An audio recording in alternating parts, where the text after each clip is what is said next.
Olá, amigos da nossa cabaninha. Sejam bem-vindos ao nosso programa de palestras online. Hoje o nosso tema é o nascimento de Jesus Cristo. Comemoramos também o aniversário da cabaninha, pela data de 25 de dezembro. Mas como fazemos em todas as reuniões, vamos dar início com a nossa prece de abertura. Senhor Jesus, ampara-nos nesse trabalho. Facilita com as suas bênçãos o congraçamento de todos que se reúnem, neste momento, sob a sua égide, para estudar e para conhecer melhor as virtudes e os preceitos do teu Evangelho. Pai nosso que estais no céu, santificado seja o vosso nome. Venha a nós o vosso reino, seja feita a vossa vontade, assim na terra como nos céus. O pão nosso de cada dia dai-nos hoje. Perdoa as nossas dívidas, assim como perdoamos os nossos devedores. E não os deixeis entregues às tentações, mas livrai-nos, Senhor, de todo mal, que assim seja, graças a Deus.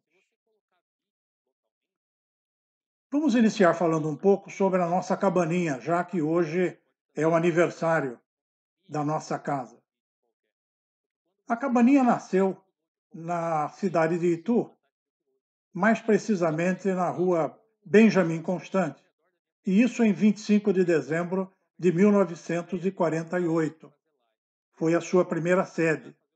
Aí também foi realizado pela primeira vez o Natal dos Pobres, um empreendimento patrocinado pela casa e que se transformou numa marca registrada da cabaninha ao longo do tempo. A sua segunda sede foi também na casa dos fundadores, quando eles construíram essa casa em 1952. Nos fundos, construíram também um galpão, amplo galpão, um amplo salão. E nesse salão passou a funcionar, então, a Cabaninha, a Associação Espírita Cabaninha de Antônio de Aquino. Posteriormente, fizeram também diversas edições do Natal, nesse mesmo endereço. O Natal da Cabaninha permanece até hoje, comemorando 72 anos de existência. A terceira série da Cabaninha voltou a ser com a frente para a rua Benjamin Constant e está até hoje aí. Um patrimônio grande em que preserva-se nesta casa todos os benefícios da caridade e do estudo do Evangelho e da doutrina de Kardec.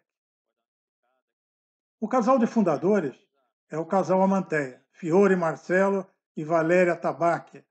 Eram católicos fervorosos, naturais da cidade de Taquaritinga.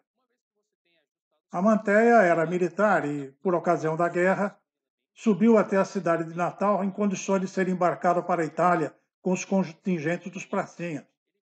Permaneceu lá durante algum tempo, no aguardo dessas ordens. E nesse tempo, em função do acúmulo de serviço, do afastamento da família, da ansiedade pelo embarque para a guerra, perturbou-se um pouco, o que foi percebido por um seu amigo subtenente. Esse subtenente o aconselhou a tomar alguns passes, a frequentar uma casa espírita. Ele de início relutou, mas com o tempo aceitou, em respeito à amizade que tinha por aquele amigo. Melhorou, sentiu-se bem, sentiu-se mais fortalecido, sentiu-se com mais fé em relação aos acontecimentos que estavam ocorrendo em sua vida. E então, quando retornou para o Rio de Janeiro por término da guerra, foi acolhido por um centro espírita lá no bairro do Maracanã, chamado Cabana de Antônio de Aquino, onde a Manteia fortaleceu as suas convicções espíritas e, de certa forma, aprofundando os estudos na doutrina, teve conhecimento do seu mentor e do trabalho que teria que realizar. Posteriormente, foi transferido para a cidade de Tupã e, em seguida, para a cidade de Itu, quando então fundou a Cabaninha junto com outros colaboradores. Esses colaboradores de primeira hora foram muito importantes para esse trabalho, porque emprestaram confiança e emprestaram grande trabalho na divulgação da doutrina e na prática da caridade, como marca registrada da nossa cabaninha. Estão aí registrados os nomes daqueles que compuseram a primeira diretoria da cabaninha. Muitos militares, alguns civis, todos eles obreiros da primeira hora, que deram a sua colaboração naquele tempo tão importante da fundação do nosso centro. Hoje, outros colaboradores estão presentes, também favorecendo o trabalho da casa, sob os auspícios do seu mentor Antônio de Aquino. É de se registrar que o nome Cabaninha de Antônio de Aquino foi dada à nossa associação em função da gratidão que o casal Amanteia tinha em relação à cabana de Antônio de Aquino, no Rio de Janeiro, que o tinha acolhido tão bem e pelo qual tinha amparado o seu início nos estudos e na prática do Espiritismo. Vamos agora ao nosso tema da noite de hoje, o nascimento de Jesus. É considerado o dia de 25 de dezembro dentro da tradição, mas alguns estudiosos consideram que Jesus, na realidade, nasceu entre os meses de março e de abril, e provavelmente entre os anos 6 e 4 antes de Cristo. Isso porque alguns dados históricos, como por exemplo a morte de Herodes, fazem com que se chegue a essa conclusão. O que para o nosso estudo não é importante para aquilo que nós vamos desenvolver. As primeiras civilizações da antiguidade caracterizam esse mundo que precede Jesus. Jesus estava no seu planejamento para vir até a Terra para trazer a sua mensagem dentro de um cenário de diversas civilizações que se concentravam numa área mais ou menos pequena do nosso globo terrestre, porque se dava às margens dos grandes rios, do Nilo, do Eufrates, enfim, onde se davam as civilizações mais importantes daquela época. Essa posição central que foi escolhida por Jesus para manifestar a sua presença parece ter facilitado a difusão das suas ideias, porque nesse ponto, nesta região, que nós conhecemos como Palestina, era um ponto de confluência, um ponto central dessas civilizações. E, portanto, haveria de absorver toda a cultura, haveria de absorver o movimento cultural dessas civilizações, enriquecendo conceitos de ciência e de filosofia e mesmo de religião, que pudessem permitir um solo fértil para o estabelecimento ou o lançamento das sementes do cristianismo por Jesus Cristo. Essa região também era conhecida como Quarto Crescente.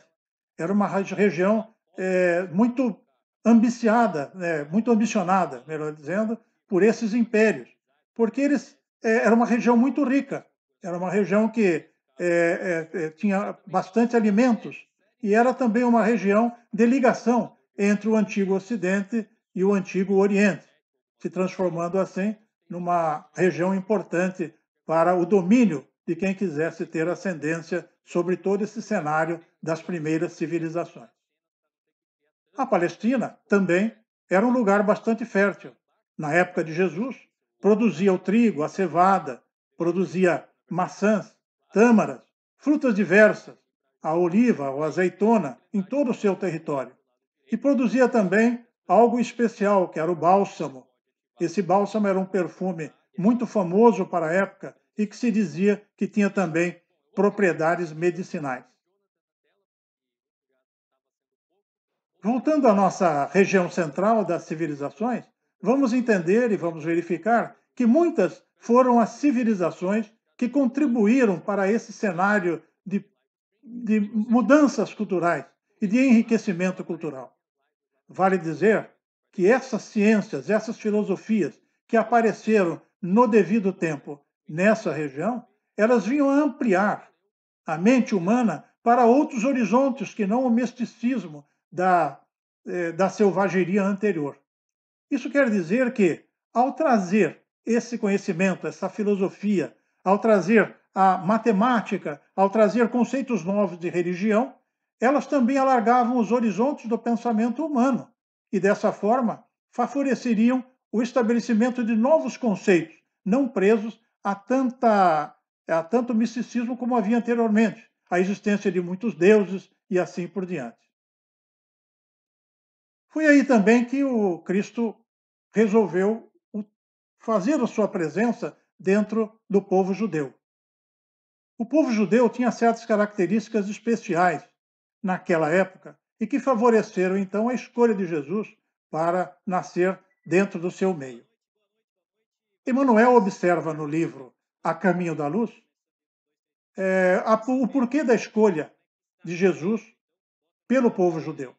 Diz ele lá: dos espíritos degradados da terra, foram os hebreus que construíram a raça mais forte e mais homogênea, mantendo inalterados os seus caracteres através de todas as mutações. Diz ainda Emmanuel: e recordando esses apontamentos da história, somos naturalmente levados a perguntar o porquê da preferência de Jesus pela árvore de Davi, para levar a efeito as suas divinas lições à humanidade. Mas a própria lógica nos faz reconhecer que, de todos os povos de então, sendo Israel o mais crente, era também o mais necessitado, dada a sua vaidade exclusivista e pretensiosa. Muito se pedirá de quem muito haja recebido. E os israelitas haviam conquistado muito do alto, em matéria de fé, sendo justo que se lhes exigisse um grau correspondente de compreensão em matéria de humildade e de amor. Jesus nasceu sob o império de Augusto, a chamada Pax Romana. Morreu sob o império de Tibério.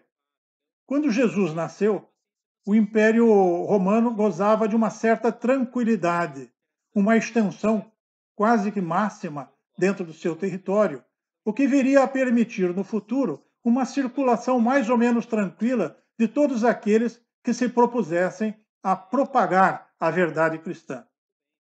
É muito interessante de notar também que, através da língua do grego e do latim, é que se facilitou tanto a escritura das páginas do Evangelho e mesmo da Bíblia, como também a sua divulgação e a sua multiplicação através dos diversos compêndios que restaram na história e que hoje compõem as escrituras sagradas, principalmente para nós, os espíritas, os evangelhos de São Mateus, São Marcos, São Lucas e São João.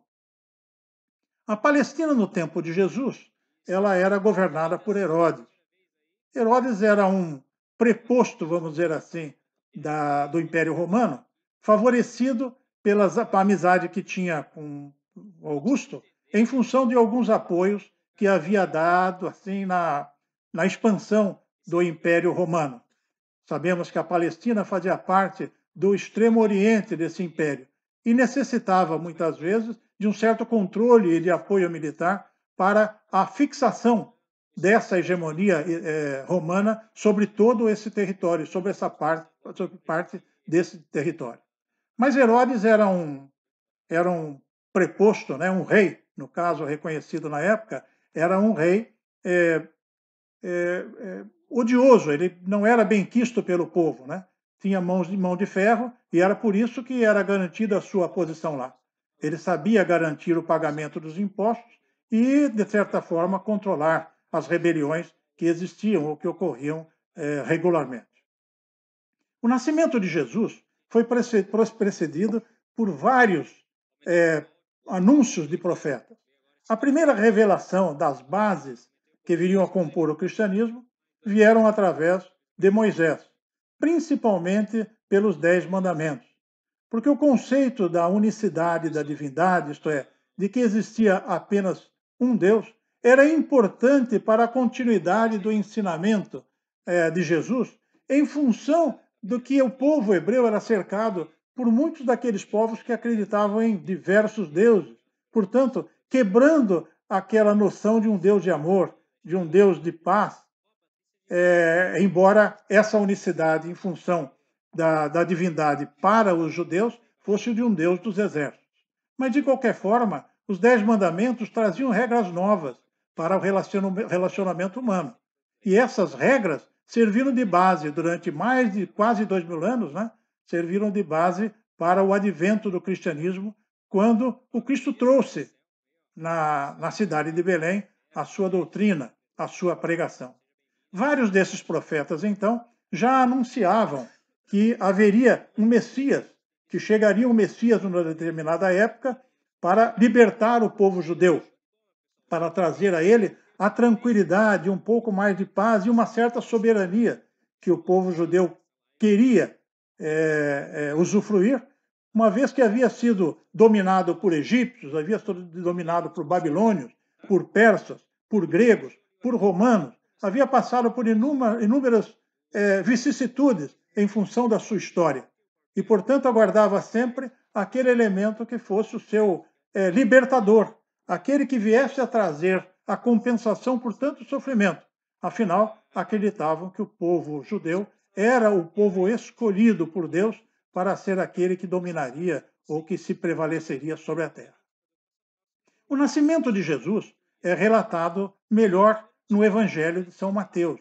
São Mateus descreve aquelas minúcias do nascimento de Jesus, trazendo algumas revelações que as Escrituras nos revelam uma certa intervenção da parte de Deus no auxílio à reencarnação, ao nascimento de Jesus.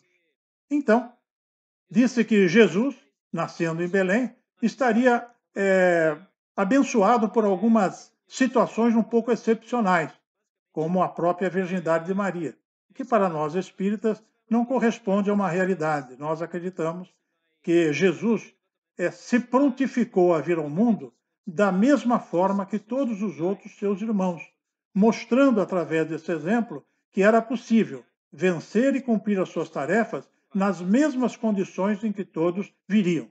Mas respeitamos a crença de todos, a crença daqueles que, dentro das outras religiões, acreditam em determinados fatos que envolvem esse nascimento de Jesus. Uma vez que Jesus tinha nascido, vieram os reis magos fazer-lhe visitas, né? Esses magos eram sacerdotes, provavelmente vindos da antiga Pérsia, né? Da região da antiga Pérsia, e que estavam ali no vislumbre daquilo que eles conheciam pela sua mediunidade como o nascimento do Messias. Tanto é que, ao procurarem o lugar de nascimento, sabendo ser a região de Belém, porque dizia-se, segundo a tradição, que uma estrela os guiava, entendemos nós que essa estrela era a intuição do lugar, intuição mediúnica do lugar onde isso deveria acontecer. Mas passando por Jerusalém, foram lá questionar a Herodes, que, assombrado com aquilo, com a presença daqueles reis magos, e considerando que já havia a existência de diversas profecias a respeito da vinda do Messias, disse a eles que fossem procurar e, quando encontrassem, voltassem para dizer para ele onde estava o menino, e segundo consta das Escrituras, para que ele também pudesse ir adorá-lo, né? Para consagrá-lo como seu sucessor, aí provavelmente.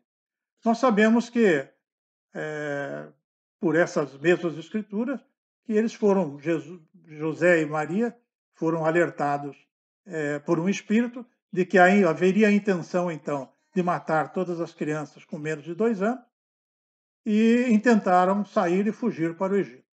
Na realidade, isso não deve ter acontecido de uma hora para outra, né? A viagem era longa, o caminho era muito sujeito a assaltantes. Naquela época existia uma rota, a Rota de Horus, né, que chamavam, que é aquela rota que vinha do Egito, atravessava a região da Palestina e ia até a Pérsia, ou então até a Grécia. Era um caminho bastante longo, um caminho natural, que em sua boa parte beirava o mar. E era um caminho também difícil, onde havia necessidade de postos de parada. De maneira que a figura tradicional e sintética do Evangelho traz aí uma noção de que ele, evidentemente, teria contratado aí o serviço de um transporte no sentido de adquirir uma mula, de adquirir alguns mecanismos de trabalhar junto de uma caravana para poder se deslocar. O importante é que, tempos depois, ele sabendo e sendo avisado, segundo também a tradição, por um espírito, de que havia falecido, havia morrido Herodes, mas que o sucessor dele era Arquelau, seu filho, né? Após a morte de Herodes, a região da Palestina foi dividida entre Filipe, entre Antipas e entre Arquelau. E Arquelau estava responsável pela Judéia e era uma pessoa mais cruel do que o próprio pai. Então, alertado dessa situação e temendo qualquer perigo para a sua família, José então se dirigiu até Nazaré. E foi em Nazaré que Jesus cresceu e deu início à sua pregação lá nas margens da própria Galiléia. Mas qual foi a mensagem mais inovadora? Qual foi a mensagem mais importante que o Cristo trouxe para todos nós? Nós aqui apontamos algumas porque caracterizam uma mudança de pensamento em tudo aquilo que havia naquela época. Havia muito misticismo. Todas as religiões que circundavam a área da Palestina, né, ou então a religião judaica, inclusive a religião romana, elas eram cheias de deuses, com uma crendice de sacrifícios, né, sem uma ideia exata do que existia praticamente dentro de uma religião ordenada, e muito menos sobre os destinos das pessoas, ou daquilo que eles precisavam fazer para obterem a sua salvação. Os sacrifícios eram exatamente esses, para a finalidade para obter a boa vontade dos deuses e, enfim, receber as graças. Não se tinha muita esperança de alcançar paraísos depois da morte, já que em muitas religiões daquela época a morte representava a ir para um submundo de trevas, um submundo de sofrimentos, né? Era representado até na própria mitologia grega como o reino de Hades, né? Aquela área mais escura nas profundezas da terra, onde se iria sofrer muito. Apenas algumas citações da religião, por exemplo, a religião persa, o zoroastrismo, é que dava uma noção de ter que se trabalhar com o bem e com o mal e das consequências de ter que se fazer essa escolha para se poder obter, depois da morte, uma espécie de paraíso ou então uma espécie de sofrimento. Esses pensamentos, dizem os estudiosos, precederam também as ideias do judaísmo, do islamismo e do próprio cristianismo. Mas nós sabemos que o Cristo trouxe as suas ideias na base das próprias revelações que ele se propunha a trazer no mundo. Mas vamos lá a essa mensagem inovadora de Jesus. Jesus deu um novo significado à esperança messiânica. A esperança do Messias era sempre para um Deus que pudesse propiciar o poder a um povo. E esse poder era representado, na maioria das vezes, simplesmente pelo poder das armas. Era escravizar os outros povos, era não permitir ser molestado ou subjugado por ninguém.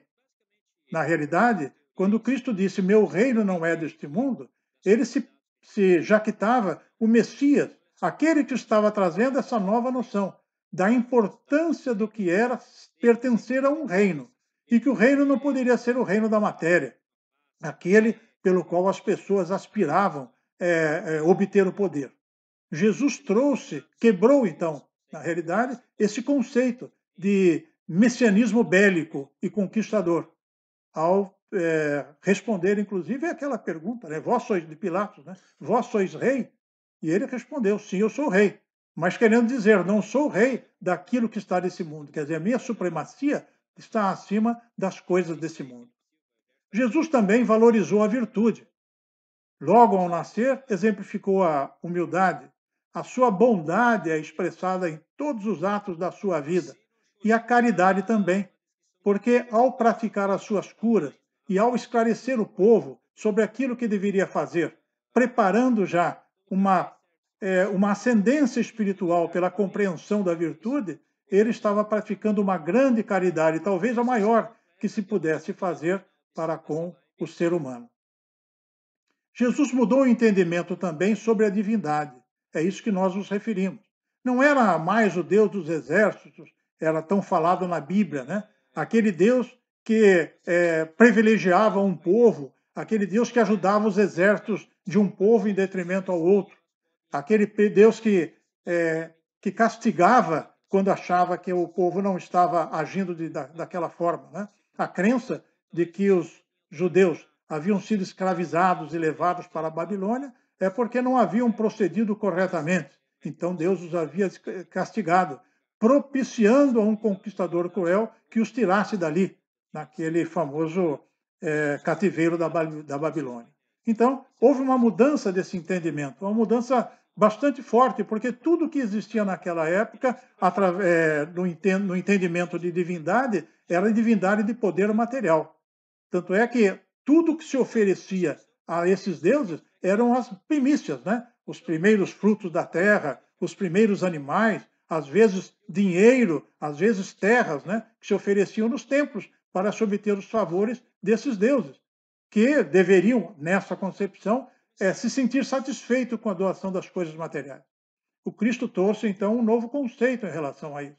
Nós temos que doar a Deus aquele amor que nós temos pelo nosso próximo, porque nada mais agrada a um pai do que o amor dos próprios filhos, do amor entre os filhos. Jesus consolou os aflitos. Numa época em que havia muito sofrimento, ele trouxe, através do Sermão da Montanha, uma mensagem de consolação. Ele dizia que bem-aventurados seriam os aflitos, porque a crença que havia de que bem-aventurados eram aqueles que eram ricos, que tinham sido favorecidos pelos deuses, em que os deuses tinham respondido às suas oferendas. Ao contrário, ele trazia uma mensagem de esperança para aqueles que estavam sofrendo naquele momento. Aquele sofrimento que propiciaria no futuro uma libertação da alma, daquele ciclo ingrato, né? Aquele ciclo de penalizações e de sofrimentos constantes através das diversas reencarnações. Ele não poderia dizer isso explicitamente, mas sua palavra de bondade, a sua palavra de apoio, a sua ascendência espiritual, a sua capacidade de transmitir essa confiança, essa fé, trazia essa esperança de consolação, trazia essa consolação para aqueles aflitos que os ouviam. E o Sermão da Montanha é um episódio bastante marcante nesse sentido. O Cristo desmistificou o milagre. O milagre era tido como uma posse de alguns. Aqueles que poderiam praticar o milagre, aqueles que tinham condições de, por alguma benesse divina, de prodigalizar, de realizar algum prodígio. Então, se procurava verificar aqueles que podiam transformar cajados em cobra, como no episódio lá de Moisés, ou então fazer coisas mais fantásticas ainda. Quando, na realidade, Jesus disse que vós sois Deus e tudo que eu faço, todos vós podereis fazer. Quer dizer, isso não é privilégio de um. Há que se ter mérito, há que se conquistar alguma coisa para se ter esse poder de transformar as coisas. Mas esse poder deve ser usado para o bem. E Jesus operava esses chamados milagres através da sua ascendência moral, através do domínio que tinha sobre os elementos. E pôde, então, fazer a cura de diversas pessoas do seu tempo, o que maravilhava as pessoas que estavam tão acostumadas com aquelas promessas dos milagres, porque havia também, nessa época, muitos falsos cristos e falsos profetas, né? Muita gente que, usando de artimanhas, se mostravam como sendo mágicos, como sendo profetas, como sendo dotados de capacidades excepcionais. Um outro ensinamento dele foi o exemplo do perdão. A raça humana, submetida a diversos episódios desse de sofrimento e de conquista, tinha sempre um sentido de vingança. Esse sentido de vingança era individual e coletivo. Passar por aquelas dores, passar por aquelas situações, sempre trazia no coração, ou dava ao coração das pessoas, o sentido de querer se vingar. Ou com a mesma intensidade, ou, enfim, com maior intensidade ainda, tendo, de certa forma, um prazer do sofrimento daquele que o magoou. O Cristo trouxe a ideia de perdão, para que nós pudéssemos perdoar não apenas 7 vezes, mas 70 vezes 7, para que nós nos libertássemos do ciclo vicioso do ódio e da vingança, aquilo que mantém o homem atrelado à inferioridade e à própria ignorância. Esse conceito de perdão, ele exemplificou muito bem, porque até na cruz onde estava pregado pela crueldade dos homens, ele olhou para os céus e rogou ao Pai que perdoasse a todos os homens, porque na realidade eles não sabiam o que estavam fazendo. Estavam sendo guiados pelo orgulho, pela vaidade, pela influência maléfica dos sacerdotes e pelo interesse dos sacerdotes da sua época. Jesus também exemplificou o espírito de sacrifício e de coragem. Ele carregou a própria cruz. Vindo nas mesmas condições de todos os seres humanos, ele realizou o seu trabalho, sofreu pela humildade, pela contraposição aos conhecimentos daquela época, às tradições daquela época, pela maneira pelo qual vinha ensinar, para despojar o poder daqueles que se jactavam poderosos e superiores apenas pelos poderes da terra. Então, ele veio e carregou a própria cruz. Ele mostrou, ele deu o exemplo de que é possível, com resignação e coragem, cada um de nós ter a força suficiente para enfrentar as próprias vicissitudes e adquirir o mérito para produzir, para seguir em frente. Enfim, para ter aquela posição de mérito em que em que traz a paz, em que traz o bem-estar espiritual para a pessoa. Ele redefiniu as nossas obrigações nesse mundo. De que maneira? Através daquela célebre frase: dai a César o que é de César e a Deus o que é de Deus. Nós espíritas compreendemos isso muito bem. Dai a César quer dizer que, estando nesse mundo, devemos trabalhar em prol de nós mesmos e da coletividade, no sentido de propiciar um bem-estar para a distribuição de tudo aquilo que nos é favorecido, para que haja mais igualdade entre os homens. Dar a Deus o que é de Deus é na prática das nossas virtudes, é na compreensão daquilo que ele veio nos ensinar através dos seus mensageiros, inclusive de Jesus. Esse equilíbrio entre dar a César o que é de César, a Deus o que é de Deus, isto é, viver na matéria, mas também estar preocupado com a vida espiritual, foi uma grande contribuição do Cristo, que foi também é ratificada pelo Espiritismo ainda hoje. Ele reformulou as regras de relacionamento humano. Fazei aos outros apenas o que quiserem que vos façam. É uma regra de sensibilidade em que permite a gente medir o que vai doer no outro baseado naquilo que vai doer em nós mesmos. Já existia nos conceitos antigos determinados princípios de justiça, né, que favoreciam o pensamento dessa igualdade entre crime e punição. Fazer aos outros apenas o que você quer que façam com você estabelece um parâmetro de medida para que você não faça o mal aos outros, pensando no mal que você sofreria, no sofrimento que você teria por aquilo que fizessem com você. Exaltou a ação em vez da adoração. Por diversas passagens, principalmente na passagem do Bom Samaritano, em que ele relata que a pessoa que foi atendido naquele acidente, que é relatado pela parábola, passou o juízo e não ligou para ele.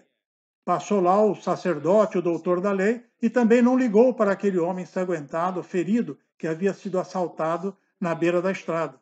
Mas o samaritano, vamos recordar que na época de Jesus, os samaritanos eram separados, eram meio desprezados pelos judeus.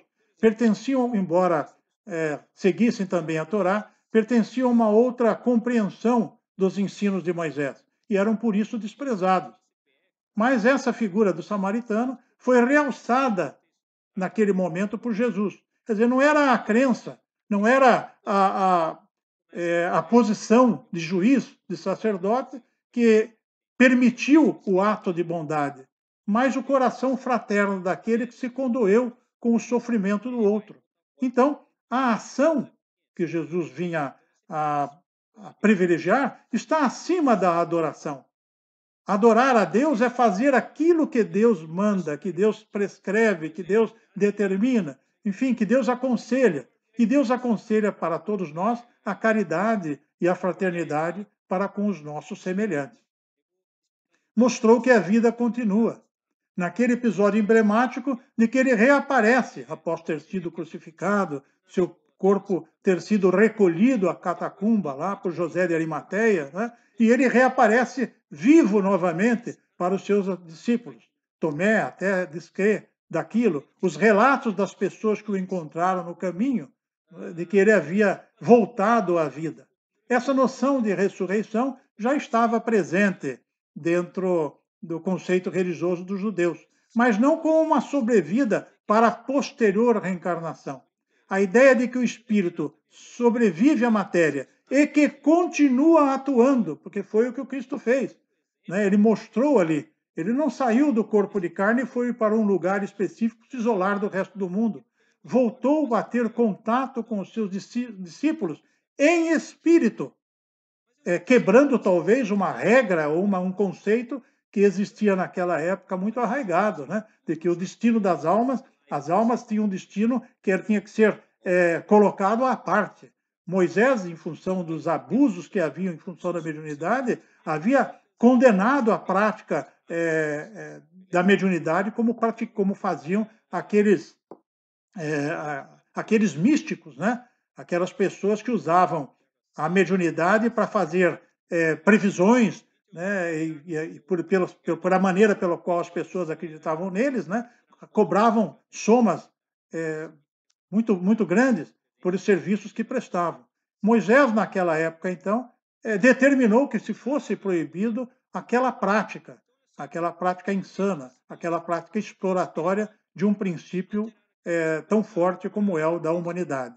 Então, o Cristo, ao retornar dos mortos, provou que a vida continua, provou que o espírito se livra do corpo, provou que o espírito se mantém além de um corpo que foi crucificado, que foi ferido, que foi mutilado e que vai se decompor depois sob a terra. Ele revelou à humanidade esparsa do universo. Vejam a projeção de uma ideia que não é apenas aquilo que se observava na abóbada celeste, né? Aquelas estrelas, aqueles mundos, aqueles astros que circulavam, que também foram estudados pelos egípcios, pelos babilônios também, principalmente, né? Mas que existiam moradas na casa do meu pai, isto é, esses outros mundos não eram simplesmente astros, não eram simplesmente montes de terra e areia, não, eram lares, eram casas de outros espíritos que habitavam outros órgãos, outros lugares, dentro do seu desejo de evoluir. É interessante de ver que a figura do Cristo usando a palavra há muitas moradas na casa do meu pai, sendo que a casa do pai já era concebida, evidentemente, como universo, é que morada é o lugar onde mora alguém. Morada é o lugar onde as pessoas criam suas famílias, onde as pessoas desenvolvem os seus afazeres, enfim. E essa é uma revelação que dá continuidade, não só à possibilidade de sobrevida à morte do corpo, né?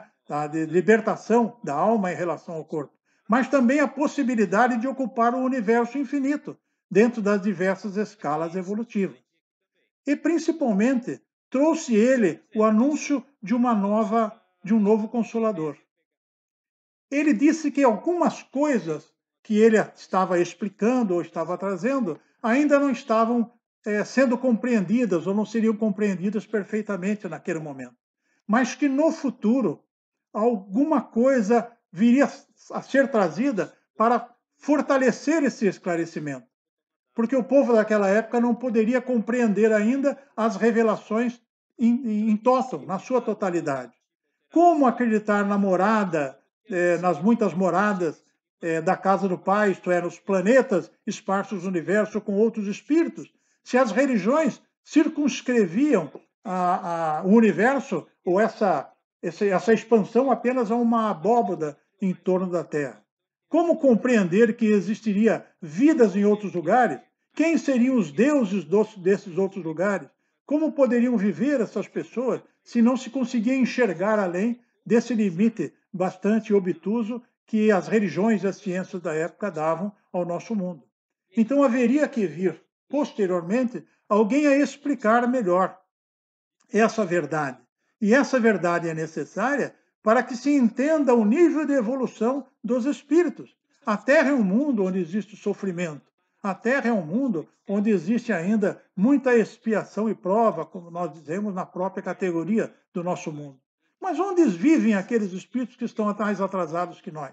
Onde vivem aqueles espíritos que já venceram todas essas dificuldades, que já deixaram a sua ignorância, os seus vícios, simplesmente num céu, né, de anomia, de onde não se faz mais nada, apenas se aproveita em gozo eterno as benesses desse paraíso?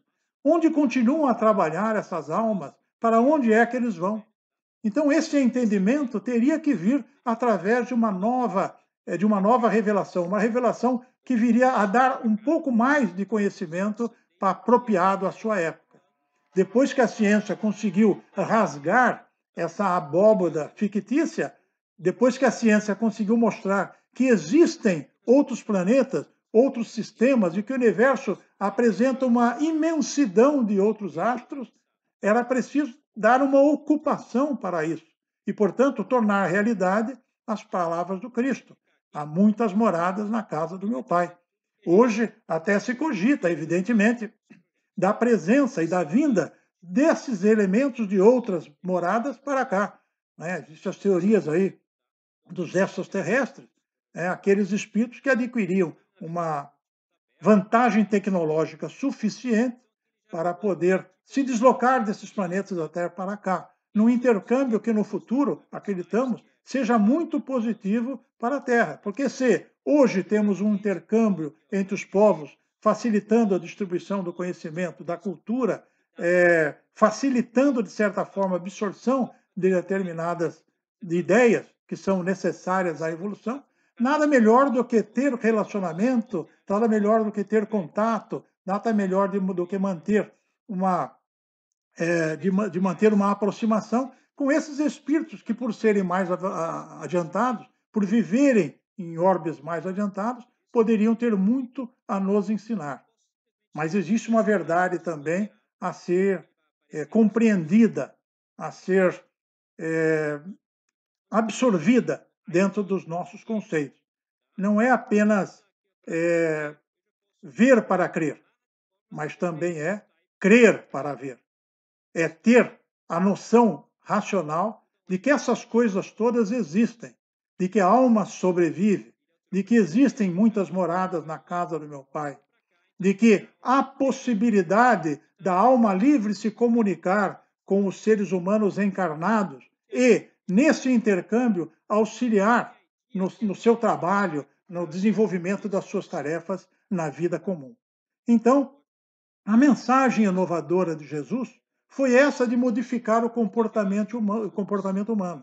E ele veio numa época propícia para isso. Se Moisés, 2000 anos antes dele, preparou o conceito do povo judeu, os princípios do povo judeu e da humanidade para a unicidade de Deus e para um decálogo bastante ético de comportamento humano, ele veio a acrescentar a isso, plantar uma semente de uma amplitude muito grande em relação a esses princípios fundamentais, na própria prática da caridade, no entendimento do que seria a virtude, na importância que tem as coisas do mundo e as coisas de Deus, no favorecimento que se deve fazer às coisas de Deus, mesmo quando estamos encarnados. Porque se estamos encarnados, se estamos no mundo dos chamados vivos, é para que a nossa alma adquira cada vez mais condições de se libertar e de se tornar melhor a cada nova etapa reencarnatória, a cada nova oportunidade de vida. O nascimento de Jesus, portanto, comemorado sempre a 25 de dezembro, é uma oportunidade de reflexão. Para que a gente pense novamente no esforço do Cristo, nosso irmão maior, em ter se sacrificado e vir até a Terra para se submeter a todos esses sofrimentos e humilhações, mas principalmente para trazer um ensinamento que fosse trazer uma revolução mental de comportamento, de sentimento para todos os seres humanos. E a doutrina espírita se junta ao pensamento do Cristo, segue os pensamentos do Cristo, na ampliação desses conhecimentos para a atualidade, como se fora um novo consolador ou aquele consolador prometido, explicando todas essas minudências da simbologia dos evangelhos e mesmo das escrituras, para que se tenha melhor compreensão e melhor utilidade para tudo aquilo que nós conhecemos. Agradecemos ao nosso irmão Jesus por ter vindo à Terra e por continuar nos protegendo e nos ensinando sempre. Passemos a nossa prece de encerramento. Senhor Jesus, nós os agradecemos por todas as bênçãos que constantemente lança sobre todos nós.